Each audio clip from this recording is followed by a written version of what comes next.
Hello viewers, Sabarimala Ayyappan கோவிலில் மண்டல பூஜையுடைய நிறைவாக ஐயப்பனுக்கு தங்க அங்கியானது அணிவிக்கப்படுங்க.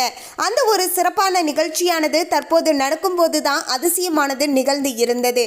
அதனுடைய காட்சிகளை தான் இந்த வீடியோவுடைய தொடக்கத்தில் நீங்கள் கொஞ்சமாக பார்த்துருப்பீங்க. அப்போது நடந்த பல சுவாரஸ்யமான விஷயத்தையும் சிலிர்ப்பூட்டக்கூடிய அனுபவத்தையும் இந்த வீடியோவில் நம்ம பார்க்கலாங்க. அதோடு இந்த வீடியோவை பார்க்கக்கூடிய பக்தர்கள் அனைவருமே சுவாமியே சரணமையப்பா அப்படிங்கிற இந்த திருமந்திரத்தையும் கமெண்ட்ஸில் 3 முறை டைப் பண்ணிடுங்க. ஐயப்பனுடைய முழுமையான ஆசீர்வாதமானது உங்களுக்குமே கிடைக்கக்கூடும். அதுக்கு முன்னாடி இன்னும் நம்ம சேனலை சப்ஸ்கிரைப் பண்ணலனா சப்ஸ்கிரைப் பண்ணிடுங்க. அப்படியே பக்கத்தில் இருக்கக்கூடிய பெல் ஐகானையும் பிரஸ் பண்ணிடுங்க. வாங்க வீடியோக்குள்ள போகலாம். மக்கள் அனைவருமே ஆவலோடு எதிர்பார்த்து காத்து இருந்த அந்த ஒரு சிகர நிகழ்ச்சியான ஐயப்பனுக்கு தங்க அங்கி அணிவிக்கப்பட்டு பக்தர்களுடைய சரண கோஷத்திற்கு இடையே பார்த்தீங்கன்னா காட்சி கொடுத்து இருந்தார். இந்த காட்சிகளை பார்க்கும்போது சாட்சாத் அந்த ஐயப்பன் பார்த்தீங்கன்னா உயிரோடு சிலை ரூபத்தில் அமர்ந்து இருப்பது போலவே இருக்கிறது என்றெல்லாம் பலருமே அவங்களுடைய தனிப்பட்ட கருத்துக்களை பகிர்ந்து கொண்டு ஐயப்பனை மனதார பார்த்தீங்கன்னா சுவாமியே சரணமையப்பா அப்படின்னு சொல்லி வழிபாடுகளும் செய்து கொண்டார்கள். நீங்களுமே மறக்காம பார்த்தீங்கன்னா அந்த காட்சிகளை பார்க்கும்போது சுவாமியே சரணமையப்பா அப்படிங்கிற இந்த திருமந்திரத்தை மனதார உச்சரித்து கொண்டே பாருங்க. நிச்சயமாக அந்த ஐயப்பனுடைய முழுமையான ஆசீர்வாதமானது உங்களுடைய குடும்பத்திற்கு கிடைக்கும். நேற்றைய நாள் அதிகாலை 3 மணிக்கு எப்போதும் போல நடையானது திறக்கப்பட்டு வழக்கமான பூஜைகளானது நடத்தப்பட்டு இருந்ததுங்க. சபரிமலை ஐயப்பன் கோவிலில் இந்த ஆண்டுக்கான மண்டல பூஜையானது கடந்த மாதம் நவம்பர் 17ஆம் தேதியே தொடங்கி இருந்தது. நடை திறக்கப்பட்ட நாளில் இருந்து தினமுமே ஆயிரக்கணக்கான பக்தர்கள் சுவாமி தரிசனம் செய்து சபரிமலைக்கு வந்து கொண்டு இருக்கிறார்கள்.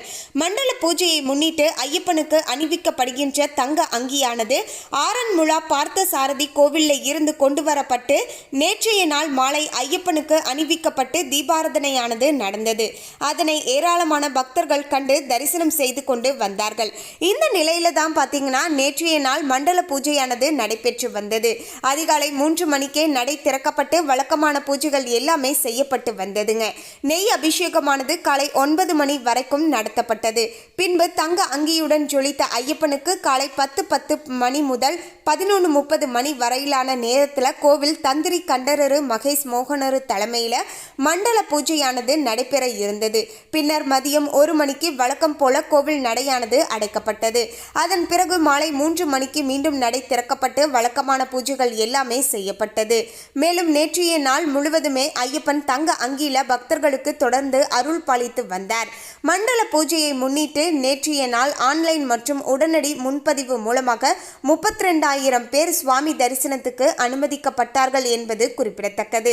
அதே சமயம் பார்த்தீங்கன்னா ஆன்லைன் முன்பதிவு முறையில் 35,000 பேர், உடனடி முன்பதிவு முறையில் 2,000 பேர் என மொத்தம் 37,000 பேர் அனுமதிக்கப்பட்டதாக தகவலானது வெளியாகி இருந்தது.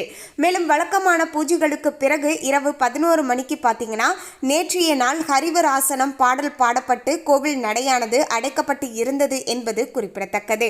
அத்துடன் 41 நாட்கள் நடைபெற்று வந்த மண்டல பூஜையானது நிறைவுக்கு வருவதாகவும் சொல்றாங்க.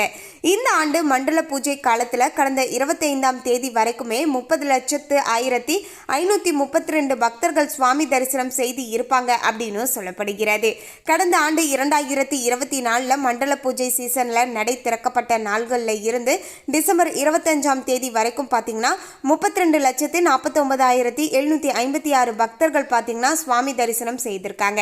கடந்த ஆண்டை விட இந்த ஆண்டு குறைவான பக்தர்களே சபரிமலைக்கு வந்து இருப்பதாகவும் பார்த்தீங்கன்னா தகவலானது வெளியாகி இருந்தது.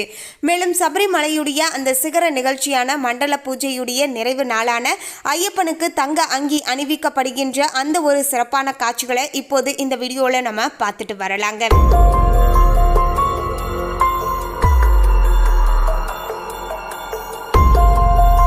இதுதாங்க அந்த ஒரு அற்புதமான காட்சி. அதாவது அந்த பெட்டிக்குள்ள தான் பார்த்தீங்கன்னா அந்த தங்க அங்கியானது இருக்கு. அதை தான் பார்த்தீங்கன்னா ஊர்வலமாக பார்த்தீங்கன்னா எடுத்துட்டு போறாங்க. அதன் பிறகு பார்த்தீங்கன்னா கோவிலை வந்தடைஞ்சதுக்கு அப்புறமேட்டு அந்த 18 படி வழியையும் கடந்து பார்த்தீங்கன்னா அந்த கருவறைக்குள்ள பார்த்தீங்கன்னா எடுத்துட்டு போய் ஐயப்பனுக்கு சிறப்பு அலங்காரம் செய்யப்பட்டு தங்க அங்கியில் பார்த்தீங்கன்னா ஐயப்பன் ஜொலித்து கொண்டு இருக்காரு. அந்த காட்சிகளையுமே நம்ம பார்த்துருப்போங்க. இந்த காட்சிகளை பார்க்கும்போது மனசார பார்த்தீங்கன்னா ஐயப்பனை நினைச்சுக்கிட்டு சுவாமியே சரணமையப்பா அப்படிங்கிற இந்த திருமந்திரத்தையும் மனதார உச்சரித்துக்கோங்க. நிச்சயமாக ஐயப்பனுடைய முழுமையான ஆசீர்வாதமானது கிடைக்குங்க. இந்த முறை உங்களுடைய வீடுகளில் யாரெல்லாம் ஐயப்பனுக்கு மாலை அணிந்து இருந்தார்கள் அப்படிங்கிற விஷயத்தையும் எங்களோட கமெண்ட்ல மறக்காம ஷேர் பண்ணிடுங்க. மேலும் மகர விளக்கு பூஜை பூஜைக்காக சபரிமலை ஐயப்பன் நடையானது 2 நாட்களுக்கு பிறகு, அதாவது வரப்போகின்ற 30ஆம் தேதி செவ்வாய்க்கிழமை மாலை மீண்டும் 5 மணிக்கு மீண்டும் திறக்கப்பட உள்ளதுங்க. கோவில் தந்திரி முன்னிலையில மேல்சாந்தி கோவில் நடையை திறப்பார். மறுநாள் 31ஆம் தேதி மகர விளக்கு பூஜை வைபவமானது தொடங்க போகிறது. மரக ஜோதி தரிசனம் ஜனவரி 14ஆம் தேதி நடைபெற உள்ளது. அன்று மாலை ஜோதி வடிவில் ஐயப்பன் பக்தர்களுக்கு காட்சி தரப்போகிறார். அதனை சன்னிதானம், பம்பை உள்ளிட்ட பல்வேறு இடங்களில் இருந்து பக்தர்கள் தரிசிப்பார்கள். மண்டல பூஜை காலத்தை போன்றே மகர விளக்கு பூஜை காலத்திலையும் பக்தர்கள் அதிக அளவில் வருவார்கள் என்பதால அதற்கான முன்னேற்பாடுகள் பணிகளையும் பாத்தீங்கன்னா தேவசம் போர்டு பாத்தீங்கன்னா செய்து வருவதாகவும் தகவலானது வெளியாகி உள்ளது. மேலும் சபரிமலை ஐயப்பன் கோவில்ல வருடந்தோறும் கார்த்திகை மாதத்துல நடைபெறக்கூடிய மண்டல பூஜையின் போது தொடர்ந்து 41 நாட்கள் கோவில் நடை திறந்திருக்கும். அந்த சமயத்துல லட்சக்கணக்கான பக்தர்கள் சுவாமி ஐயப்பனை தரிசனம் செய்ய அனுமதிக்கப்படுவார்கள். இந்த ஆண்டு முன்பு எப்போதும் இல்லாத அளவிற்கு சபரிமலை வரக்கூடிய பக்தர்களுடைய எண்ணிக்கையுமே அதிகரிச்சிருக்குங்க. சபரிமலையில பாத்தீங்கன்னா மண்டல பூஜையின் போது நடை திறப்பார்கள் என்பது அனைவருக்கும் தெரியும். ஆனால் மண்டல பூஜையின் போது என்ன செய்வார்கள், எதற்காக இந்த மண்டல பூஜை வருடத்திற்கு ஒரு முறை நடத்தப்படுகிறது, வீட்டில் மண்டல பூஜை நடத்தலாமா, மண்டல பூஜை நடத்துவதால் என்ன பலன் கிடைக்கும் அப்படிங்கிற எல்லா விஷயத்தையுமே நம்ம தெளிவாக பார்க்கலாங்க.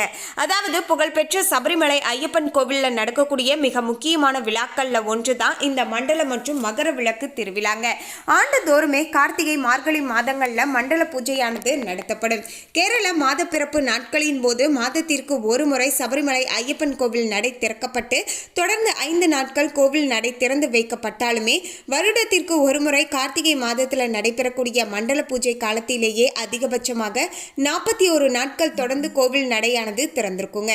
இந்த சமயத்திலேயே உலகம் முழுவதிலையும் இருந்து பல லட்சம் ஐயப்ப பக்தர்கள் மாலை அணிந்து விரதம் இருந்து சபரிமலை வந்து ஐயப்பனை தரிசனம் செய்து கொண்டு செல்வதை வழக்கமாக வச்சிருக்காங்க. 2024ஆம் ஆண்டுலையும் பார்த்தீங்கன்னா இதே போன்று சிறப்பாக பார்த்தீங்கன்னா சபரிமலை ஐயப்பன் கோவிலில் பார்த்தீங்கன்னா நடை திறக்கப்பட்டு சிறப்பு பூஜைகளானது நடைபெற்று இருந்தது என்பது குறிப்பிடத்தக்கதுங்க. மேலும் பார்த்தீங்கன்னா பல்வேறு விதமான பூஜைகளுமே பார்த்தீங்கன்னா தொடர்ந்து செய்யப்பட்டு வருகிறது. மேலும் சபரிமலையில் நடக்கக்கூடிய மிக முக்கியமான உற்சவமானது மண்டல பூஜை தாங்க. இது தொடர்ந்து 41 நாட்கள் நடத்தப்படும். 41 நாட்கள் கொண்ட இந்த கால அளவு தான் மண்டல காலம் அப்படின்னு சொல்றாங்க. இந்த காலத்துல இருக்கப்படுகின்ற விரதத்தையே மண்டல விரதம் அப்படின்னு சொல்றாங்க. மண்டல பூஜையின் போது தொடர்ந்து 41 நாட்கள் சுவாமி ஐயப்பனுக்கு 3 வேளையும் சிறப்பு பூஜைகள் நடத்தப்படுங்க. கார்த்திகை முதல் நாள் துவங்கி நடைபெறக்கூடிய மண்டல காலத்தின் நிறைவாக 41வது நாள் வரைக்குமே, அதாவது நேற்றைய நாள் வரைக்குமே மார்கழி 12ஆம் தேதி அன்று சபரிமலையில மண்டல பூஜை நடத்தப்படும். அன்றைய தினம் சுவாமி ஐயப்பனுக்கு தங்க அங்கி சாத்தப்பட்டு சிறப்பு பூஜைகள் நடத்தப்பட்டு 18 படிகளிலுமே விளக்கேற்றி படி பூஜையுமே பார்த்தீங்கன்னா நடைபெறுவது வழக்கமான ஒரு விஷயங்க. 41 நாட்கள் அடங்கிய காலத்தையே ஒரு மண்டலம் அப்படின்னு நம்ம சொல்றோங்க. நோய் தீர மருந்து சாப்பிடுவது, மந்திர ஜபம் செய்வது, விரதம் இருப்பது, பூஜை செய்வது என எந்த ஒரு நோக்கம் நிறைவேற வேண்டும் என்றாலுமே சங்கல்பம் செய்து 41 நாட்கள் இடைவிடாமல் தொடர்ந்து ஒரு விஷயத்தை செய்து வந்தால் அந்த காரியம் நிச்சயம் வெற்றி அடையும் அப்படிங்கிறது ஒரு யதார்த்தமான உண்மைங்க. வருடத்தின் அனைத்து நாட்களுமே தவக்கோலத்தில் இருக்கக்கூடிய சுவாமி ஐயப்பன் தன்னை நாடி வரக்கூடிய, விரதம் இருந்து வரக்கூடிய பக்தர்களுடைய பாவங்களையும் அவர்களிடம் உள்ள தீய விஷயங்களையும் நீக்கி அவங்களுடைய விருப்பங்கள் நிறைவேற சபரிமலையில வீற்றிருந்து அருள் செய்வதாக நம்பிக்கை. மாலை அணிந்து விரதம் இருந்து சபரிமலை வரக்கூடிய பக்தர்கள் அனைவருடைய விருப்பமும் நிறைவேற வேண்டும் என்பதற்காகவும் இந்த விரதத்திற்கு பிறகு இனி அந்த பக்தர்களுடைய வாழ்க்கை முழுவதுமாக மாறும் என்பதை சொல்வதற்காகவும் தான் சபரிமலையில 41வது நாள் மண்டல பூஜையானது நடத்தப்பட்டு வருதுங்க. பொதுவாகவே சபரிமலைக்கு மாலை அணியக்கூடிய பக்தர்கள் தாங்கள் மலைக்கு செல்வதற்கு முன்பாக ஏதாவது ஒரு நாள் ஐயப்ப பக்தர்களை வீட்டிற்கு அழைத்து பஜனை பூஜை நடத்தி வழிபடுவார்கள். மற்ற நாட்களில் சாதாரணமாக ஐயப்பனுக்கு பார்த்தீங்கன்னா காலை மற்றும் மாலை வேளைகளில் மட்டுமே விளக்கேற்றி பூ போட்டு பூஜை செய்வார்கள். ஆனால் மண்டல காலம் துவங்கியதுமே முதல் தினமும் வீட்டில் பார்த்தீங்கன்னா ஐயப்பனின் படத்தை வைத்து 3 வேளையும் பூஜை செய்யலாம். ஏதாவது ஒரு வேண்டுதல், கோரிக்கை நிறைவேற வேண்டும் என்று ஐயப்பனிடம் வேண்டிக் கொண்டு தொடர்ந்து 41 நாட்கள் பார்த்தீங்கன்னா பக்தி சிரத்தையுடன் முறையாக விரத நியதிகளை கடைபிடித்து பூஜை செய்தால் நிச்சயமாக அவங்களுடைய வேண்டுதல்கள் அப்படியே நிறைவேறுங்க. மண்டல பூஜை பற்றி பல புராணங்களில் பார்த்தீங்கன்னா பல விஷயங்களானது சொல்லப்பட்டு இருக்குங்க. எவர் ஒருவர் மண்டல பூஜை செய்கிறாரோ அவரது தலையெழுத்து மாறக்கூடும். வயது, பாலினம் என எந்த பேதமும் இல்லாமல் யார் வேண்டும் என்றாலும் மண்டல பூஜை செய்யலாம். ஆனால் அனைவராலும் இருந்தாலும் குறிப்பாக பெண்களால் தொடர்ந்து 41 நாட்கள் வீட்டில் மண்டல பூஜை செய்ய முடியாது என்ற காரணத்தினாலேயே சபரிமலை வரக்கூடிய பக்தர்கள் அனைவருடைய சார்பாகவும் சபரிமலை ஐயப்பன் கோவிலில் மண்டல பூஜையானது நடத்தி அவங்களுடைய விருப்பங்கள் நிறைவேற சங்கல்பம் வைக்கப்படுகிறது. உண்மையான பக்தியுடன் மண்டல பூஜை செய்பவர்களுக்கு ஐயப்பனுடைய அருளானது முழுமையாக கிடைப்பதுடன் அவங்களுடைய வேண்டுதலுமே உடனடியாக நிறைவேறும். மண்டல பூஜையை நிறைவு செய்ததுமே அவங்களுடைய விருப்பங்கள் அனைத்துமே நிறைவேறப் போகிறது. மண்டல பூஜை செய்வதால மனம், உடல், ஆத்மா ஆகிய அனைத்துமே பார்த்தீங்கன்னா தூய்மையாகும் அப்படின்னு சொல்லலாங்க. இப்படி ஏகப்பட்ட நன்மைகளானது நமக்கு நடக்க கொடுங்க. அதோடு நம்ம என்ன விஷயத்துக்காக அந்த பிரார்த்தனை வச்சோமோ அந்த விஷயமுமே பார்த்தீங்கன்னா உடனடியாக நடக்க கொடுங்க. அதனால தான் பார்த்தீங்கன்னா அடுத்தடுத்து பார்த்தீங்கன்னா வருடந்தோறும் இந்த கோவிலுக்கு வரக்கூடிய பக்தர்களுடைய எண்ணிக்கையானது அதிகரித்து கொண்டே இருக்கிறது. மேலும் இந்த தகவலை பற்றிய உங்களுடைய கருத்தை கமெண்ட்ல பதிவு பண்ணுங்க. இந்த தகவல் உங்களுக்கு பிடிச்சிருந்தா லைக் பண்ணுங்க, ஷேர் பண்ணுங்க. இது போன்ற சுவாரஸ்யமான தகவலை தெரிந்து கொள்ள சேனலை சப்ஸ்கிரைப் பண்ணிடுங்க. தேங்க்யூ.